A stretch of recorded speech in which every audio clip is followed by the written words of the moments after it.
नमस्कार, मैं हूं विद्यासागर। स्वागत है आप सभी का आज महाराष्ट्र में। बुलेटिन में सबसे पहले बात मुंबई के कस्तूरबा अस्पताल की, जहां पर एलपीजी गैस लीक हुई है। अस्पताल के भवन संख्या 148 में सुबह 11 बजे एलपीजी गैस टैंक में अचानक रिसाव शुरू हो गया। घटना की जानकारी मिलते ही फायर ब्रिगेड की 4 गाड़ियां घटनास्थल पर पहुंच गई और इसके बाद 3 वाटर टैंकर भी घटनास्थल पर पहुंचे। 58 मरीजों को यहां से सुरक्षित स्थानों तक पहुंचाया गया है। इन मरीजों में से 20 कोविड-19 के मरीज हैं। स्थिति पर नियंत्रण तुरंत ही पा लिया गया। गैस लीक होने का कारण स्पष्ट नहीं हो पाया है। कस्तूरबा अस्पताल मुंबई के चिंचपोकली इलाके के ऑर्थर रोड जेल के पास स्थित है। यहां एलपीजी गैस पाइपलाइन लीक हो गई थी और इसके बाद तुरंत ही अस्पताल से मरीजों को बाहर निकाला गया। कुछ ही समय में सभी मरीजों को पास के इमारत में शिफ्ट कर दिया गया। सारे कर्मचारी भी अस्पताल से तुरंत बाहर आ गए। जिस वक्त गैस लीक होने की घटना सामने आई उस वक्त ज्यादा मरीज अस्पताल में मौजूद नहीं थे। मुंबई के मेयर किशोरी पेडनेकर भी मौके पर पहुंची और स्थिति का जायजा लिया।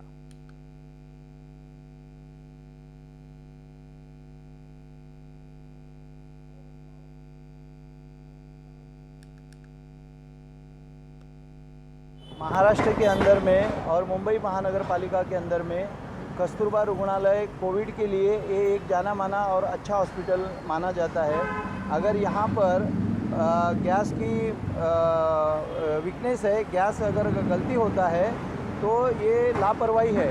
तो प्रशासन के जो अधिकारी है यहाँ पर, उनके ऊपर कानूनन कार्रवाई होनी चाहिए। महाराष्ट्र के अंदर में वहीं मुख्यमंत्री उद्धव ठाकरे ने आज मुंबई में बेस्ट इलेक्ट्रिक बसों का उद्घाटन किया है। इस मौके पर मुख्यमंत्री ने कहा कि बेस्ट और लोकल मुंबईकरों की जान है। उद्धव ठाकरे ने पीएम मोदी पर ताना कसते हुए कहा कि देश को कंडक्टर जैसे प्रधानमंत्री की जरूरत है, जो भी कहे आगे बढ़ो आगे बढ़ो। इस मौके पर मुख्यमंत्री ने कहा कि बेस्ट की सालगिरह पर बहुत बहुत शुभकामनाएं। हम सभी कैरियर ड्राइवरों, बेस्ट कर्मचारियों को उनकी निर्बाध सेवा के लिए धन्यवाद देना चाहते हैं और भविष्य के लिए शुभकामनाएं देते हैं। कोरोना काल में बेस्ट ने बड़ी संख्या में आवश्यक सेवा कर्मियों के साथ साथ यात्रियों को भी पहुंचाया और कहीं भी कोई परेशानी नहीं होने दी। जान की परवाह किए बिना जनता की सेवा की।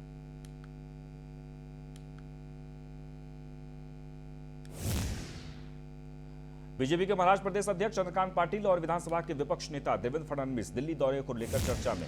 पंकजा मुंडे भी दिल्ली पहुंचेंगी। ऐसे में राज्य में बीजेपी में बड़े सांगठनिक बदलाव की संभावना जताई जा रही है और इस बारे में पूछे जाने पर देवेंद्र फडणवीस ने बताया कि बीजेपी में कोई सांगठनिक बदलाव नहीं होगा। फडणवीस ने कहा कि यह दिल्ली दौरा सिर्फ महाराष्ट्र के मुद्दों के लिए है। पुणे में मीडिया से बात करते हुए देवेंद्र फडणवीस ने कहा कि भाजपा में कोई सांगठनिक परिवर्तन अभी नहीं होने जा रहा है। हम नए मंत्रियों से मिलने दिल्ली जा रहे हैं। साथ ही यह दौरा महाराष्ट्र के सवाल के लिए है। प्रदेश में प्रदेश अध्यक्ष बदलने की बात नहीं हो रही है। चंद्रकांत पाटिल अच्छा काम कर रहे हैं, उनके पीछे पूरी पार्टी खड़ी है।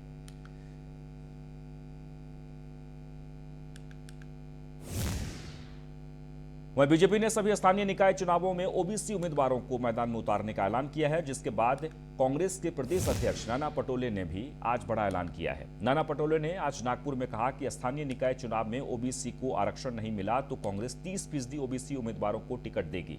ओबीसी को और राजनीतिक आरक्षण मिलेगा या नहीं, इसे लेकर असमंजस की स्थिति है। पटोले ने ऐलान किया है कि यदि कोई आरक्षण नहीं दिया जाता है तो कांग्रेस स्थानीय निकाय चुनावों में ओबीसी को 27% या 30% से अधिक सीटें देंगी। उन्होंने यह भी स्पष्ट किया कि स्थानीय निकाय चुनाव में भी ओबीसी एक मुद्दा होगा।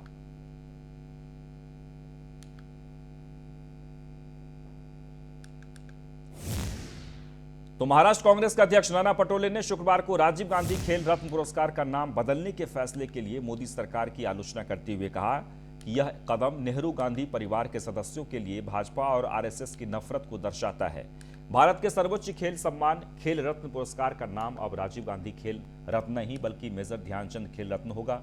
भारतीय हॉकी टीमों के टोक्यो ओलंपिक में शानदार प्रदर्शन के बाद इस सम्मान का नाम महान हॉकी खिलाड़ी के नाम पर रखने का फैसला लिया गया है। उन्होंने आगे कहा कि मेजर ध्यानचंद के नाम के विरोध का कोई सवाल ही नहीं उठता है, लेकिन नाम परिवर्तन गांधी परिवार से नफरत के कारण हुआ है। यह भाजपा की निम्न स्तर की राजनीति को दर्शाता है। पटोले ने कहा कि 1984 से 89 तक प्रधानमंत्री रहे राजीव गांधी का देश के विकास और प्रगति में योगदान अद्वितीय रहा है।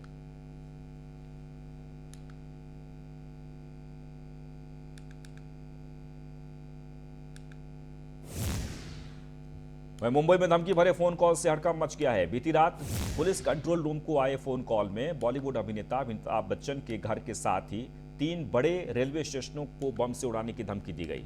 क्राइम ब्रांच की इंटेलिजेंस यूनिट ने 2 संदिग्धों को हिरासत में लेकर पूछताछ शुरू कर दिया है। मुंबई पुलिस ने इस बारे में जानकारी देते हुए बताया कि फोन करने वाले ने मुंबई में 4 अलग अलग जगहों पर बम रखे जाने की सूचना दी। इसके बाद अलर्ट मोड में आई पुलिस ने बम निरोधक दस्ते और जीआरपी के साथ मिलकर सर्च ऑपरेशन शुरू कर दिया। अमिताभ बच्चन के घर के साथ ही Chhatrapati Shivaji terminal, Dadar station, Byculla station पर बम रखे जाने की धमकी दी गई थी।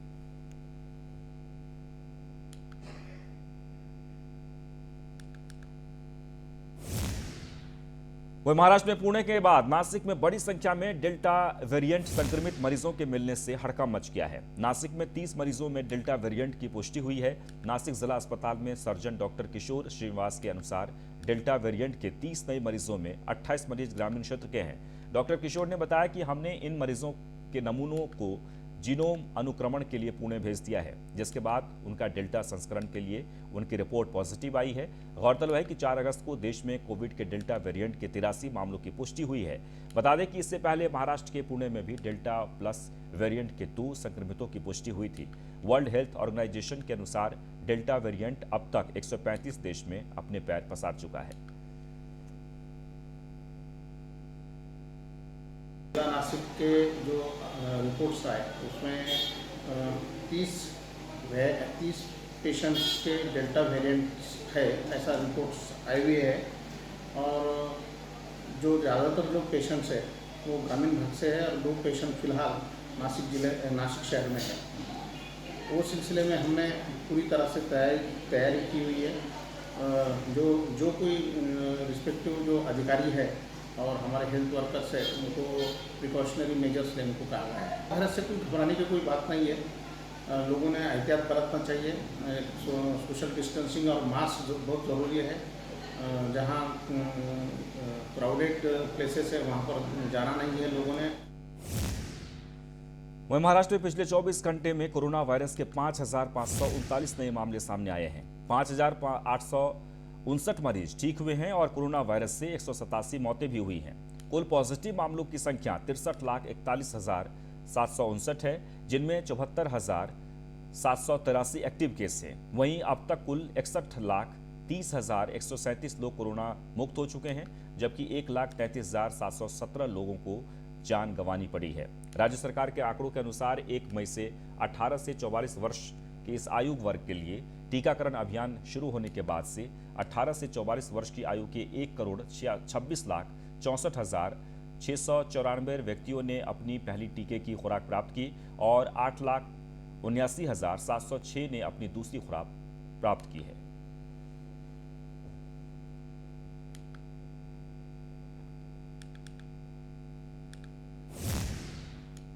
वहीं महाराष्ट्र में ग्रामीण इलाकों में 5वीं से 7वीं और शहरी इलाकों में 8वीं से 12वीं तक की कक्षाओं के लिए प्रत्यक्ष कक्षाएं 17 अगस्त से शुरू होंगी। शिक्षा मंत्री वर्षा गायकवाड़ ने यह घोषणा की है।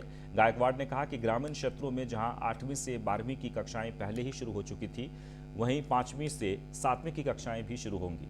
शहरी क्षेत्रों में जहां कोई प्रत्यक्ष कक्षाएं नहीं चल रही थी, वहीं पहले कक्षा 8वीं से 12वीं तक की कक्षाएं फिर से शुरू की जाएंगी। उन्होंने कहा कि यह उन इलाकों में लागू होगा जहां लगातार कोविड-19 के कम मामले आ रहे हैं। गायकवाड़ ने कहा कि प्रत्येक क्षेत्र के लिए समितियां बनाई जाएंगी जो यह तय करेगी कि विभिन्न कक्षाओं के लिए स्कूल खोलना है या नहीं। भंडारा जिला कोरोना की दूसरी लहर से लड़कर कोरोना से मुक्त हो गया है। जिले में कोरोना की दूसरी लहर से 41,431 लोग संक्रमित हुए, वहीं 789 लोगों की इस महामारी में मौत हो गई। जिले में अब एक भी एक्टिव मरीज नहीं है। जिले में अब तक 59,809 कोरोना प्रभावित मरीज दर्ज किए जा चुके हैं और अब सभी मरीज कोरोना मुक्त हो चुके हैं। मैं ये बताऊं कि जब दूसरी लहर आई थी उस वक्त हमने शुरू के ही पीरियड में बहुत ज़्यादा टेस्टिंग करने का प्रयास किया था, जिसकी वजह से हमारा आइडेंटिफिकेशन काफ़ी इफेक्टिव रहा।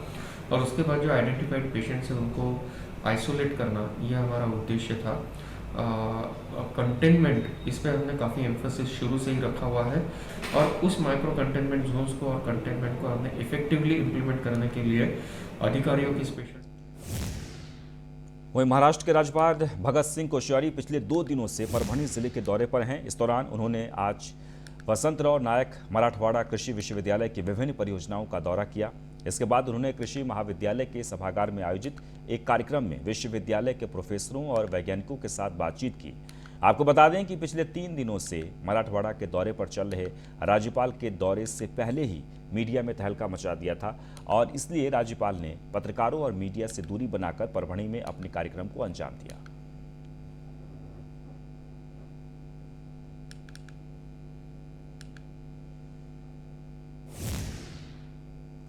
वहीं महाराष्ट्र विधान परिषद में विपक्ष के नेता प्रवीण दरेकर बाढ़ प्रभावित क्षेत्रों के दौरे पर हैं। उन्होंने सतारा जिले के पोलादपुर और सुतारपाड़ा क्षेत्रों का निरीक्षण किया। प्रवीण दरेकर ने कहा कि इलाके में भूस्खलन से मरने वाले नागरिकों के परिजनों को अभी तक सरकार की ओर से तत्काल मदद नहीं मिली है।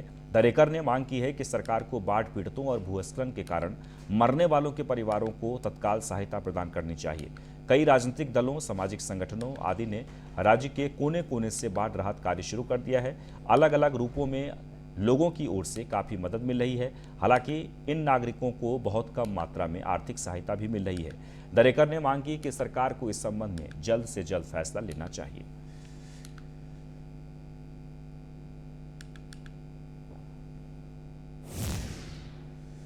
वहीं रायगढ़ जिले के तलिये भूस्खलन हादसे में घायल महिला संगीता कोंडोलकर की इलाज के दौरान मौत हो गई है। मुंबई के जेजे अस्पताल में महिला का इलाज चल रहा था। आपको बता दें कि 22 जुलाई को महाड़ तहसील के तलिये गांव में बड़ा हादसा हुआ था, जहां कोडोलकर वाड़ी पर पहाड़ ढह गया था।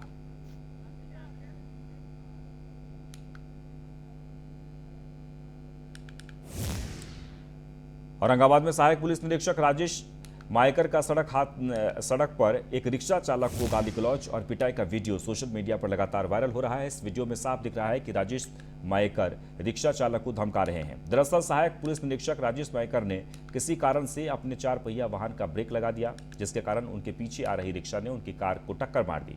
इस पर राजेश मायकर भड़क गए। वह कार से उतरे और रिक्शा चालक के साथ गाली गलौज और मारपीट करने लगे। इस बीच ऑटो रिक्शा चालक माफी भी मांग रहा था और कार को हुए नुकसान की भरपाई भी करने को तैयार था, लेकिन पुलिस निरीक्षक सुनने के मूड में नहीं थे।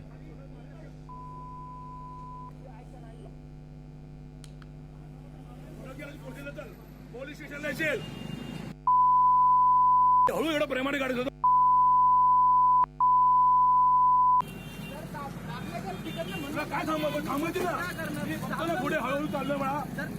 अरे बेटा मी तुला पाहिलं की मी हळूहळू चाललोय. पुढे गाडी भरून टाकेल तुला मी. नवीन गाडी 10.5 लागते मला. 10.5 गाडी येतो. ऐका ना बाजूला बोलो ना, मी प्रेमाने बोलतो बाळा बाळा. अरे तो आरोपी अरेस्ट नाही तर पोलीस स्टेशन.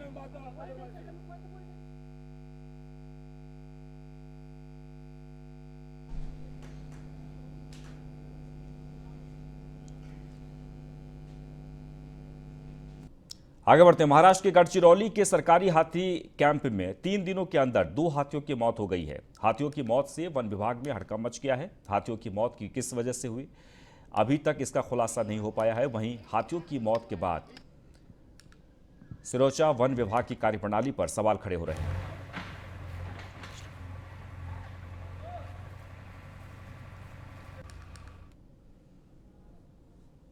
बम्बई उच्च न्यायालय ने कथित तौर पर अश्लील फिल्मों के निर्माण और ऐप्स पर उन्हें प्रसारित करने के मामले में कारोबारी राज कुंद्रा और उनके साथी रेयान थोर्प की गिरफ्तारी और हिरासत में भेजे जाने के आदेशों को चुनौती देने वाली उनकी याचिका शनिवार को खारिज कर दी है।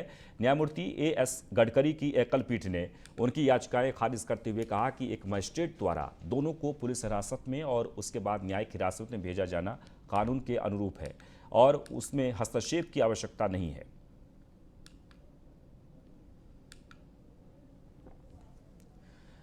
आगे बढ़ते हैं। रैपर हनी सिंह पर पिछले दिनों उनकी पत्नी शालिनी तलवार ने घरेलू हिंसा का आरोप लगाते हुए मामला दर्ज करवाया है। इस बारे में हनी सिंह ने पहली बार अपनी चुप्पी तोड़ते हुए उन्होंने कहा कि सोशल मीडिया पर एक ऑफिशियल स्टेटमेंट उन्होंने जारी किया, जिसमें उन्होंने शालिनी की ओर से लगाए गए आरोपों को बेबुनियाद बताया है।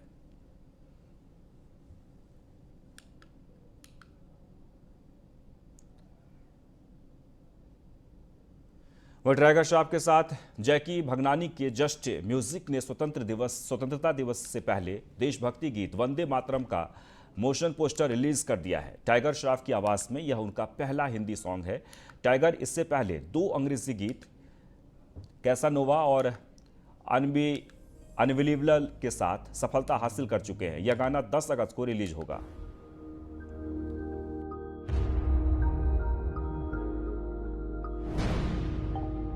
वंदे मातरम।